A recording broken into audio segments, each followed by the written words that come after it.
Arafah merupakan rukun haji yang paling utama. Nabi Muhammad SAW pernah ditanya oleh sekelompok orang Najd tentang haji, maka beliau menjawab, Al-Hajju Arafah. Haji adalah berkumpul di padang Arafah. Di tempat ini Allah Subhanahu wa ta'ala akan mengampuni segala dosa bagi siapa saja yang bertaubat.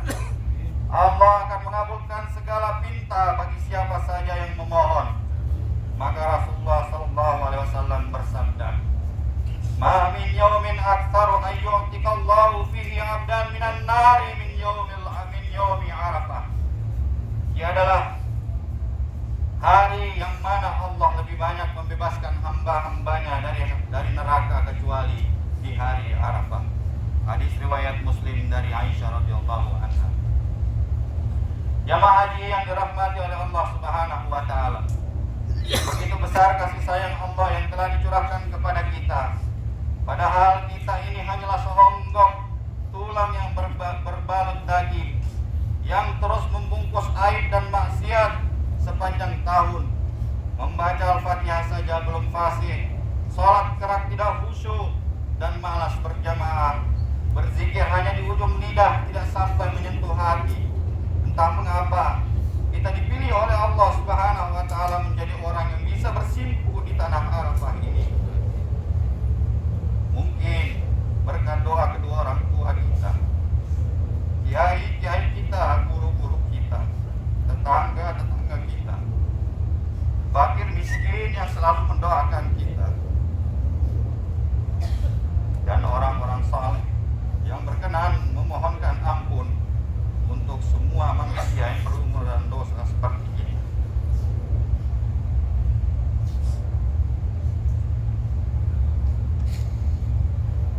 Saat ini yang terpenting adalah kita berusaha dan berdoa dengan sungguh-sungguh agar haji kita menjadi makbul, agar haji kita menjadi mabrur.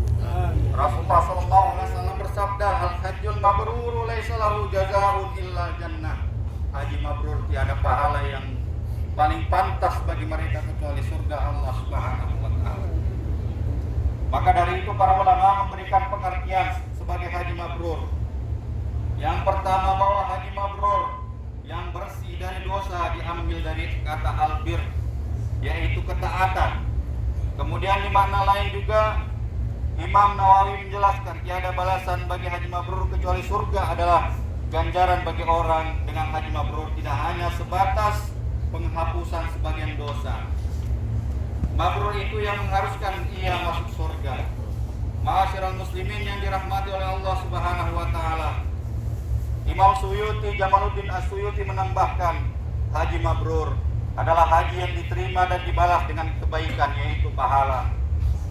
Sedangkan pertanda diterimanya haji seorang adalah kembali menjadi lebih baik sebelumnya dan tidak mengulangi semua kemaksiatan dan dosa.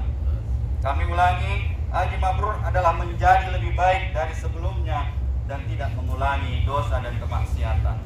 Duyufullah rahimakumullah.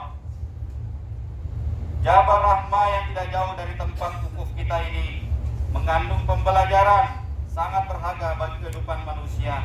Dengan melihatnya kita menjadi teringat sejarah Nabi Adam alaihissalam dan ibunda Siti Hawa ketika diturunkan dari surga atas pelanggaran yang mereka lakukan. Ketika Adam dan Hawa bertemu Allah di surga, Allah berpesan kepada mereka berdua, Ya Adam uskun anta wa zawjukal jannata wa kula minha ragadan haitsu syi'tuma wa la taqraba hadhihi syajarah. Wahai Adam, diamilah oleh kamu dan istrimu surga ini dan makanlah makanan-makanan yang banyak lagi baik di mana saja yang kalian suka, tetapi janganlah kalian dekati pohon ini. Ketika keduanya berdosa, melanggar perintah Allah Subhanahu wa taala dengan memakan buah pohon itu, Allah menyeru kepada mereka berdua, Alam anhakuma antil kumas syajarah. Bukankah saya telah melarang kepadamu tentang pohon-pohon itu? Maka kesan yang ditimbulkan oleh ayat kedua ayat ini adalah antara lain bahwa sebelum terjadinya pelanggaran Allah bersama Adam alaihissalam dan Hawa, berada pada suatu tempat posisi yang berdekatan, yakni masing-masing tidak jauh dari pohon terlarang. Karena itu isyarat kata yang dipergunakan adalah menunjukkan ke pohon, yaitu dekat hadi, dengan kata hadi. Tetapi ketika Adam dan Hawa melanggar, mereka berdua menjauh dari tempat semula, jauh dari Allah, sehingga Allah menyuruh mereka berbicara kepada Adam dan Hawa dengan menggunakan kalimat isyarat tilkuma, yaitu itu. Dari kata ayat tersebut terlihat baik Adam maupun Hawa, Adam maupun Allah Azza wa Jalla masing-masing menjauh. Tetapi jika mereka kembali bertobat, masing-masing akan mendekat sehingga mereka akhirnya berada di posisi semula, yaitu dekat dengan Allah Subhanahu wa taala. Karena sungguhnya sifat Allah Subhanahu wa taala di dalam Al-Qur'an disebutkan, wa idza sa'alaka 'ibadi 'anni fa inni qarib ujibu da'watad da'i idza da'an falyastajibu li wal yu'minu bi la'allahum yarshudun. Ketika umatmu bertanya kepadamu, wahai Muhammad, tentangku, maka katakanlah, karena sungguhnya aku dekat dengan mereka. Ujibu da'watad da'i idza da'an, saya mengabulkan doa mereka ketika mereka berdoa. Falyastajibu li wa yu'minu bi, maka kabulkan, ikutilah apa yang aku perintahkan dan taatilah apa yang aku perintahkan kepada kalian. Wal yu'minu bi la'allahum yarshudun, dan berimanlah kepadaku sehingga kalian mendapatkan petunjuk. Ma'asyiral muslimin yang dirahmati oleh Allah Subhanahu wa taala. Dari ayat di atas memberikan gambaran kepada kita yang hadir di tempat ini bahwa kemaksiatan dosa menjauhkan kita dari Allah Subhanahu wa taala.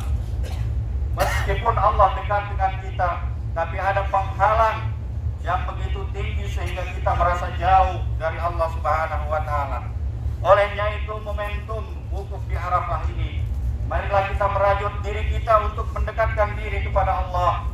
Fatalaqqa Adamu min rabbih kalimatin fataba alaihi innahu wat-tawwabur rahim.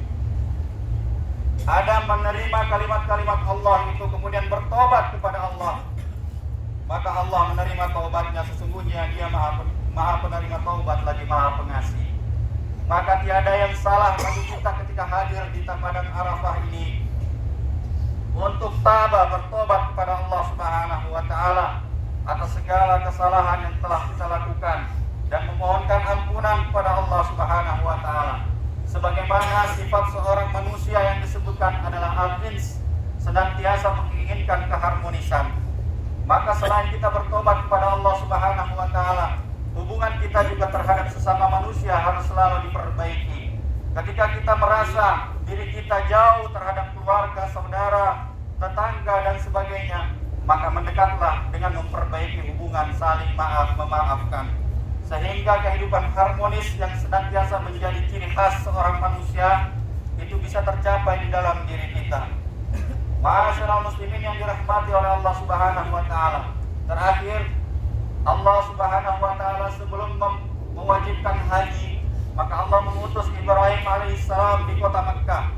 Wa idh bawwa'na li Ibrahim makana baiti alla tusyrik bi syai'an. Ketika Allah menempatkan Ibrahim di tempat Baitullah Al-Haram, Allah berpesan kepada Ibrahim, wahai Ibrahim, alla tusyrik bi syai'an, jangan sekali-kali engkau mensekutukanku terhadap segala sesuatu. Wa tahhir baiti lit-ta'ifina wal-'akifina war-ruk'is sujud. Wa tahhir baiti lit-ta'ifina wal-qa'imina war-ruk'is sujud. Maka bersihkanlah, sucikanlah rumahku, kata Allah Subhanahu wa taala, untuk orang-orang yang bertawaf, untuk orang-orang yang sholat, dan untuk orang-orang rukuk dan juga sujud. Maka pesan ini juga menjadi pesan kita sebelum kembali ke tanah air. Ketika kita berangkat ke tanah suci ini dengan membawa segala hal-hal yang bersifat menyekutukan Allah Subhanahu wa taala, maka mulai saat ini tinggalkan hal tersebut. Yakinkan bahwa kita adalah milik Allah Subhanahu wa taala. Kekuatan, kemampuan, kekuasaan hanya milik Allah, dan Allah memberikan kepada siapa yang dikehendaki. Jangan pernah mencoba meminta kepada selain Allah Subhanahu wa taala, karena sesungguhnya kita akan menerima balasan dari apa yang kita minta, sedangkan Allah Subhanahu wa taala mencatat kita menjadi dosa yang sangat besar karena mensekutukan Allah Subhanahu wa taala. Ma'asyiral muslimin yang dirahmati Allah Subhanahu wa taala. Demikian khutbah Arafah ini, semoga kita bisa mengambil ibrah, pelajaran daripada wukuf kita di padang Arafah. Dengan menjadi pelajaran ini kita bisa memperbaiki diri kita, menjadikan kita haji yang mabrur. Barakallahu li wa lakum fil Qur'anil azim. Wa nafa'ani wa iyyakum bima fihi minal ayati wa dzikril hakim. Wa taqabbalallahu minni wa minkum tilawatahu innahu was-sami'ul alim. Aqulu qawli hadza wa astaghfirullahal azim li wa lakum wa lisairil muslimina wal muslimat wal mu'minina wal mu'minat fastaghfiruhu innahu wal ghafurur rahim.